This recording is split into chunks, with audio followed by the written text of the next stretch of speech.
Hello everyone, welcome to my channel. So MCQs question जो कि आप बोल रहे थे, जो मैंने अभी टॉपिक कराया है जस्ट प्रीवियसली, आपका क्रॉप प्रोडक्शन के जो फैक्टर्स हैं जो अफेक्ट करते हैं like physical and social environment, जो crop distribution and crop production को अफेक्ट करते हैं। तो किस तरह से कुछ एमसीक्यूज आ सकते हैं एग्ज़ाम में, जो मुझे समझ आया। वैसे पर्टिकुलर टॉपिक पे जो आपका सिलेबस है उस पर एज इट इज़ आप सर्च करेंगे तो नहीं मिलेगा एमसीक्यूज़, बट रिलेट करके मैं एमसीक्यूज़ यहाँ पर आपको बता रही हूँ, जिससे कि एग्ज़ाम में अगर आए तो आप सॉल्व कर सकते हैं। और वो वीडियो तो हेल्पफुल है, उससे बहुत सारे क्वेश्चन आपको उसके आंसर मैंने बताया था कि इस टाइप के ऑब्जेक्टिव आते हैं करके, बट एज अ ऑब्जेक्टिव कैसे आ सकते हैं वो हम देख लेते हैं। ठीक है, तो आज का वीडियो टोटली एमसीक्यूज़, मतलब एमसीक्यूज़ नहीं बोल सकते, वन लाइनर क्वेश्चन बोल सकते हैं। तो ये अगर ऑप्शन में आएगा तो आपको इसको टिक लगाना है। तो हम स्टार्ट करते हैं। हमारा पहला क्वेश्चन है यहाँ पर, 1 minute. What is the melting point of water is. हमने देखा था वाटर एज अ फैक्टर के रूप में आएगा, क्योंकि क्रॉप और का प्रोडक्शन एंड क्रॉप का डिस्ट्रीब्यूशन वाटर से बहुत अफेक्ट होगा, क्योंकि बिना वाटर के you can't give irrigation to crop, okay, and the crop they can't grow, because water जो है जैसे हमारे लिए बेसिक होता है, वैसे ही क्रॉप के केस में उनके लिए भी एक बेसिक इनपुट होता है। सो मेल्टिंग पॉइंट जो है वाटर का सबको पता है 0 डिग्री सेल्सियस, और अगर फ़ारेनहाइट में पूछा जाएगा तो 32 डिग्री फ़ारेनहाइट। और बॉइलिंग पॉइंट जो है जिस पर वाटर उबलने लगता है, यानी पानी जिस पे उबलता है, वो है 100 डिग्री सेल्सियस और 210, ठीक है, 210 फ़ारेनहाइट। और जिस पर पिघलने लगेगा पानी, वो मेल्टिंग पॉइंट होता है 32 डिग्री फ़ारेनहाइट और 0 डिग्री सेल्सियस। तो ये 2 क्वेश्चन। ना थर्ड क्वेश्चन है कि किसी पर्टिकुलर मान लीजिए दिन में, यहाँ पर कोई मैं एरिया नहीं बोल रही हूँ, कोई स्थान नहीं बोल रही हूँ, क्या बोल रही हूँ मैं कि if the rainfall receives is more than 2.5 mm on any particular day it is called, यानी कोई पर्टिकुलर दिन में, यानी मान लीजिए आज, ठीक है, आज के दिन बारिश 2.5 mm से, सेंटीमीटर नहीं, यहाँ पर mm की बात हो रही है, 2.5 mm से ज़्यादा हुआ अगर आज बारिश, तो वो दिन क्या कहलाएगा? तो वो दिन है रेनी डे कहलाएगा, और उससे कम होगा तो वो रेनी डे के अंतर्गत नहीं आएगा। ठीक, now warm season crop they are also called, जो वार्म सीज़न क्रॉप रहते हैं, ठीक है, जो गर्मियों में बेसिकली लगाए जाते हैं, उनको हम ट्रॉपिकल क्रॉप्स कहते हैं। और नेक्स्ट क्वेश्चन ही उसी से रिलेटेड है। ट्रॉपिकल क्रॉप जो कि होते हैं warm season crop, they are generally grown in a monsoon season and also in a summer season. Basically summer season में ग्रो किया जाता है, मानसून में भी इसलिए ग्रो किया जाता है क्योंकि ये वार्म सीजन के जो क्रॉप रहते हैं, यानी जो ट्रॉपिकल क्रॉप रहते हैं, ये वार्म एंड कोल्ड जो एनवायरनमेंट है, यानी जो मानसून एनवायरनमेंट है, उसको भी मतलब उस स्टेज में भी वो अच्छे से ग्रो अप कर लेता है। मानसून तो बेसिकली पानी मिलेगा उसको अच्छे से, बट समर सीज़न में भी ये जो ट्रॉपिकल प्लांट है, वो ट्रॉपिकल जो क्रॉप है वो ग्रो करते हैं। Now high temperature increase the amino acid concentration इन, अगर टेम्परेचर हाई है तो हमने देखा है प्रीवियसली जो वीडियो है थ्योरेटिकल वीडियो में, कि टेम्परेचर का जो फ्लक्चुएशन है वो अफेक्ट करता है रूट एंड शूट के जो ग्रोथ हैं, और उनके जो भी आपका मेटाबॉलिज्म है, बोल सकते हैं हम, डेवलपमेंट ग्रोथ है। तो यहाँ पर अगर टेम्परेचर हाई रहेगा तो एमिनो एसिड का कंसंट्रेशन कौन से पार्ट में इंक्रीज़ होगा? प्लांट का जो रूट एंड शूट पोर्शन है, वहाँ पर एमिनो एसिड का कंसंट्रेशन इंक्रीज़ होगा अगर टेम्परेचर इंक्रीज़ होगा तो। और नेक्स्ट क्वेश्चन है हमारा, low temperature stress result in accumulation of, जब टेम्परेचर लो होने लगता है तो इस स्ट्रेस के दौरान किस चीज़ का एक्यूमुलेशन होता है प्लांट में? तो वो हार्मोन है, दैट इज़ एब्सिसिक एसिड। जो जब आपका लो टेम्परेचर स्ट्रेस होता है तो एब्सिसिक एसिड जो है वो रिलीज़ होता है, this is also stress hormone.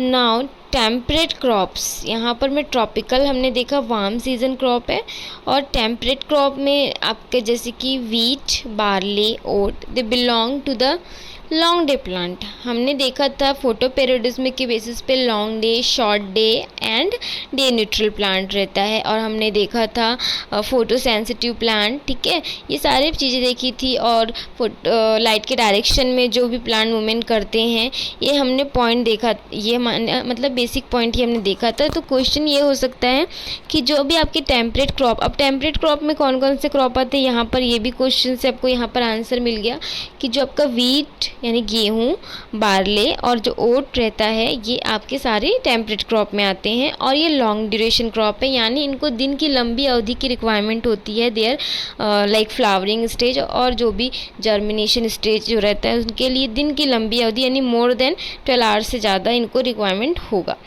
Now most of the tropical crops they are quantitative short day plant, क्योंकि टेम्परेट जो है that is wheat, barley, they are long day, but जो ट्रॉपिकल प्लांट जो कि मानसून और summer season में grow करते हैं लाइक आपका राइस, मेज़, ये सारे जो हैं ये आपके क्या होंगे, दे आर द, जैसे कि आपका नीचे ही आप देख लीजिए question, rice, sorghum, maize, sugarcane, pearl millet, groundnut, red gram, cowpea, ये सारे आपके शॉर्ट ड्यूरेशन के प्लांट होते हैं और वार्म सीजन यानी ट्रॉपिकल प्लांट्स होते हैं। तो आपके यहाँ पर से 2-3 क्वेश्चन समझ आ रहे होंगे, टेम्परेट में कौन से क्रॉप आएंगे और वो किस तरह के नेचर के होते हैं, और वार्म सीजन में कौन से क्रॉप आते हैं और वो किस नेचर के होते हैं। They are short duration crop यानी लेस देन 12 आवर्स डे जो लेंथ है लाइट की वो रिक्वायरमेंट होती है।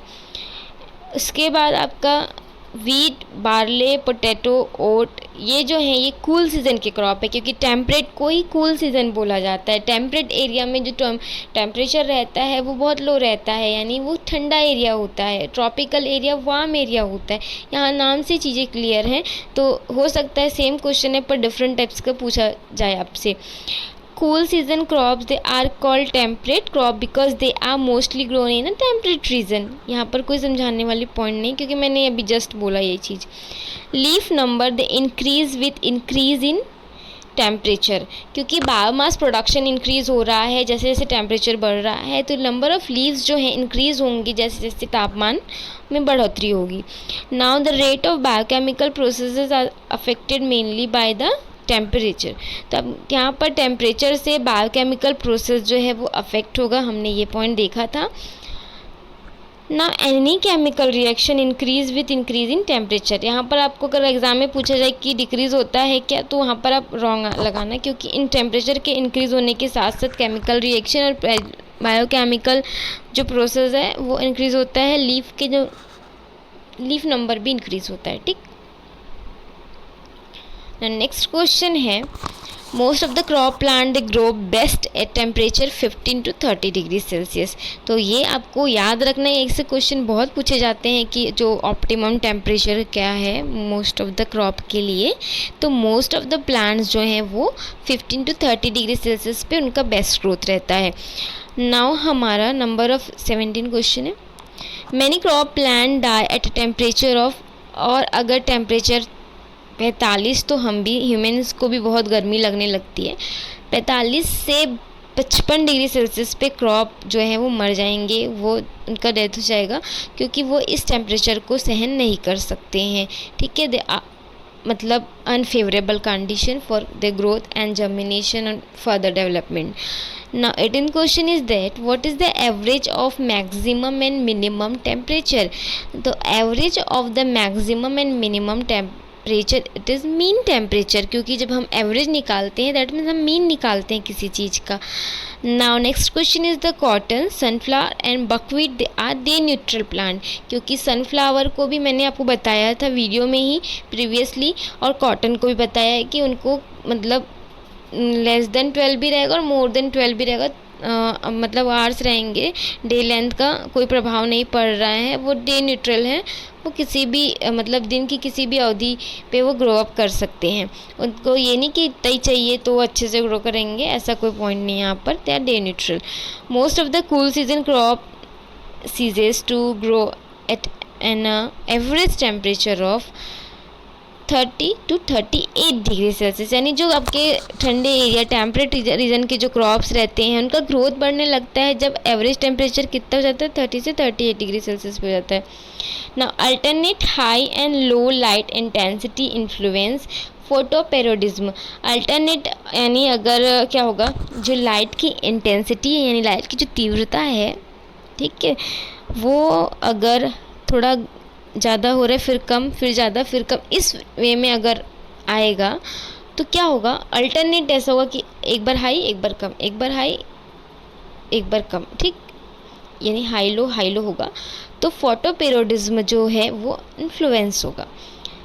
Now base temperature is the lowest temperature at which no growth. तो आपको पूछा जाएगा कौन से टेम्परेचर में क्रॉप का ग्रोथ बिल्कुल नहीं होता, ज़ीरो, तो वो है आपका बेस टेम्परेचर। तो आपको ये पॉइंट याद रखना है। Next one is the a degree day और a heat unit is the mean temperature, ठीक, that above from the base temperature, यानी जो डिग्री डे या फिर उसको हीट यूनिट बोलते हैं, ये क्या होता है, एक मीन टेम्परेचर जो कि किसके ऊपर होता है, बेस टेम्परेचर। बेस टेम्परेचर में ग्रोथ नहीं हो रहा है, बट यहाँ पर डिग्री डे और हीट यूनिट जो है एक मीन टेम्परेचर है जिस पर ग्रोथ होगा। ना एब्सिसिक एसिड जो कि एक हार्मोन होता है, एक स्ट्रेस हार्मोन होता है, प्रोडक्शन जो होता है इसका, और the breakdown of complex products they are important mechanism of the temperate stress, ठीक। तो यहाँ पर जो एब्सिसिक एसिड का प्रोडक्शन और उनका जो ब्रेकडाउन होना डिफरेंट प्रोडक्ट्स में, ये किस क्रॉप में होता है, जो भी आपके टेम्परेट रीजन में जो स्ट्रेस टेम्परेट रीजन में because of the low temperature का स्ट्रेस होता है, उस दौरान ये एब्सिसिक एसिड का प्रोडक्शन एंड ब्रेकडाउन होता है डिफरेंट कॉम्प्लेक्स प्रोडक्ट्स में। Now the cardinal temperature for the cool season crops are, तो यहाँ पर कार्डिनल टेम्परेचर में 3 पॉइंट है, maximum temperature, minimum temperature and optimum temperature. ये पॉइंट मैंने बताया है, आप वीडियो चेक कर लीजिएगा, मैं लिंक दे दूँगी डिस्क्रिप्शन बॉक्स में। मैक्सिमम टेम्परेचर आपका रहना चाहिए 30 से 38 डिग्री सेल्सियस पे। मिनिमम यहाँ पर मैं कूल सीज़न के लिए बता रही हूँ ना, ये पॉइंट भी ध्यान रखिएगा, क्योंकि उनको कूल सीज़न यानी टेम्परेट रीजन यानी वहाँ पर ठंडा एरिया है ना, तो मिनिमम उनको वो मतलब 0 से 5 डिग्री सेल्सियस में भी ग्रो कर सकते हैं, मिनिमम बता रही हूँ, उससे लोअर जाएगा तो उनका ग्रोथ अफेक्ट होगा। और हाई वो 30 से 38 डिग्री सेल्सियस, इससे ज़्यादा गर्मी वो बर्दाश्त नहीं करेंगे। ऑप्टिमम यानी बेस्ट जो बोल सकते हैं हम, वो है 25 से 30 डिग्री सेल्सियस। तो ये आपको याद रखना है। अब मैं वार्म सीज़न के लिए बता देती हूँ, तो मैक्सिमम टेम्परेचर 40 से 50 यानी थोड़ी गर्मी as compare to cool season बर्दाश्त कर सकते हैं ये क्रॉप। मिनिमम 50 से 20, उससे ज़्यादा ठंडा होगा तो फिर वो नहीं ग्रो करेंगे।